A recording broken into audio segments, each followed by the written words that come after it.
Don't you think you should be studying right now?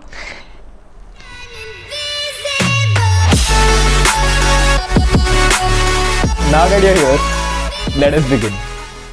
While making this video, we went to a lot of resources on how to beat procrastination, and we were literally amazed that we found academic researches on procrastination and how to beat it, and we found out it is really rampant. So in fact, what we are doing right now is also a method to procrastinate, because we've run out of things to procrastinate and our exams are in the next 2 weeks. We always overestimate how motivated we'll be the next day.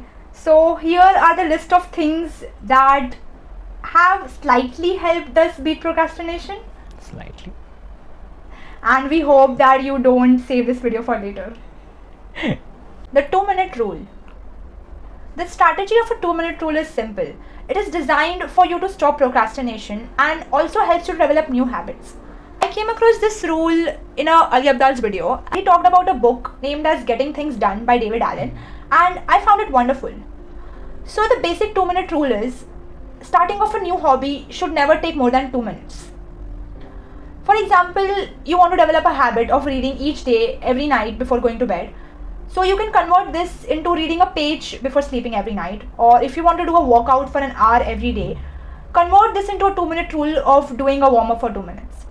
A new habit shouldn't feel like a challenge. The actions that follow can be challenging, but the initial 2 minutes should be as easy as possible. I came across this line where they said that the point is not doing a one thing. The point is to master the habit of showing up. The 2-minute rule is effective because once you start doing the right thing, it is much easier to continue doing it.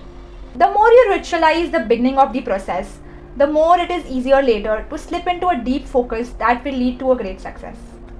The next one is what I call step-up gratification. So I realized this while making this YouTube channel, that medicine mainly deals in the principle of delayed gratification, wherein we imagine ourselves as doctors 5 years down the line treating patients. Which is why what we do right now is not really focused upon, and we don't realize how important that is. Whereas when you compare that to YouTube, with each video that we post every week, we want to improve ourselves, we want to improve what we are showing the audience, we want to improve everything that goes around and that we learn from the video. So if we sort of apply this principle to our studying, we can possibly just set up small goals every week or so, which is accompanied by a test that we give ourselves. Once we study for that, we give the test, we perform good in the test. We can consider that as a sort of gratification, a sort of step up that we give us, post which we can again study, do much better.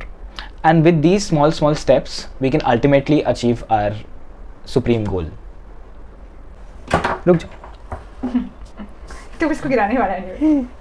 इसको दूर रख के चुप कर. Motivation is a hoax. When I was in college, my professor asked me, what drives you to your goal? As many of us would have answered, I answered motivation. But he told me that motivation would not lead you to success. It is a self-discipline which will make you work towards your goal even when you don't want to. Motivation is what will give you the start, but self-discipline alone will be responsible for keeping you going. Consider an analogy. Think of your goal as a physical destination you want to go by a car. Turning on the ignition is the motivation, whereas the fuel in the car is the self-discipline. Turning on ignition on and off inconsistently will not lead you to your destination. But once you start the ignition, the fuel is what will lead you to the ups and downs, the turns and traffic through your journey. So whenever you want to change something about yourself, let motivation inspire you, but don't depend that it will stick on. Use your newfound inspiration to decide a task that you're going to do daily and build self-discipline strategies around that task. Next one is Pomodoro. Now everyone knows about this method. Pomodoro is basically this 5-minute study rule that people follow, wherein they study for 25 minutes and take a break of 5 minutes. We started with this, but what happened after a few hours, after a few days, is that when we were in our break phase, we just extended that break phase to a long amount of time and the clock just kept ticking. So we tried this app called Forest. Now Forest is basically an app where you can plant a tree when you start studying, and this tree grows till the stipulated amount of time that you give it. If you close the app in between to watch something on your phone, the tree dies and shrivels out. So you've basically killed that tree because of your procrastination. If you stick around for a long amount of time, you can also plant real trees. You can plant trees with your friends, and overall it's a very beautiful app that helps you thoroughly follow the Pomodoro method. Target your triggers.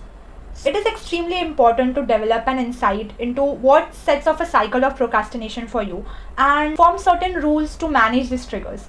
For example, for me, 2 minutes checking on Instagram or Twitter leads to a 2-hour long session down the drain.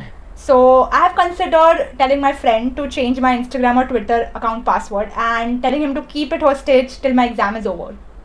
The second thing I do is whenever a notification lights up in my phone, I end up taking it up and roaming through all the apps in my phone. So what I've done to manage this is turning the mobile data off and keeping my phone into a completely different room and telling my mom to keep it hostage for the next 4 hours till I complete my study goal. The next one is study with me. So both of us have been doing this for the last 2 years, wherein every night we video call each other. We keep the phone aside while both of us are studying. And mostly it is accompanied by just studying by ourselves with some discussions in between. But what this does is it helps us just stay motivated throughout the line, and it brings this sense of guilt when you don't feel like studying but the person in front of you is studying. And also, since the video call is on the mobile, if you pick that up to scroll something, you will be bashed by the person whom you're video calling with. So that's another upside of it. Setting predefined clear goals. Ambiguous and poorly defined goals are to procrastination as gasoline is to fire. So what we do to manage this thing is, instead of planning a schedule with study cardiology or studying questions of cardiology, we make a perfect defined end goal. So we write in the plan that we have to do 20 cardiology questions and annotate our textbook with the incorrect responses of those 20 questions. Having a clear endpoint makes it easier to start and finish a job. Next one is revising together. In this one, what we basically do is, there are a lot of times where we don't feel like studying, we just don't feel like browsing through those pages and doing anything. But there are topics that we have already read that we know well about. What we can do is, we can call up a friend, tell them that I'll teach you this topic, sort of just treat it as a revision of yourself, and at the same time your friend can also benefit from that in the way that it will be easier for him or her to do the topic again when they start with it. Now this can be done as a cycle again and again. Whenever you feel bored, your friend feels bored, and they would be structured in your memory in such a way that is different from the usual studying, which is why you'll retain it much better probably. Reframe your study method. Cultivating motivation to get up out of bed daily, going to library, sitting there for 10 hours and learning all this new information can set up even the hardworking persons to procrastinate. What we do is, if we select a topic to study for today, we go to the wards and see a patient related to that topic. When the patient is telling the history, it is very less likely you'll scroll through her Instagram. Listening to her history, her symptoms, the medications she's on makes it easier to understand that topic and makes it much more interesting. Although I know this cannot be done for every profession or even every topic of medicine, but YouTube is a treasure of so many videos with all streams of profession. You can set up a time in your day where you go to YouTube and see that related topic practically and how is it applied into the real life. It will keep you motivated and interested long enough to maybe achieve your goal. The next one is what we call productive procrastination. Now this is essentially not a method to get away with procrastination. It is just revamping procrastination into a new way wherein you can maybe pass time in a much better way than you usually do. So what we do, for instance, is that we set up a number of YouTube videos that we want to watch later. We hope you haven't done this for this video. We set up these videos, we watch them for a few times. After a certain amount of time, YouTube automatically will start suggesting you videos about productivity, about something else that you're interested in and is good for your life too. Whenever we feel like procrastinating, we watch those videos, and even though they take up a lot of our time, at the end of it, we aren't as guilty as we would be when scrolling through Instagram. We can also probably set up new hobbies and take up a musical instrument or anything that will also coincide with a future goal and in a way help us in procrastinating in a more productive way. So this is the entire list of things that we have compiled that can help us beat procrastination. So if you're new to this channel, this is Pratik Agarwal and this is Vidhi Vora, and we are medical students at LTMMC Mumbai, and this is a channel to share with you some of the learnings that we have had in medical school. So thank you for watching. तो अभी आज से start करें या कल से? कल से करते हैं ना.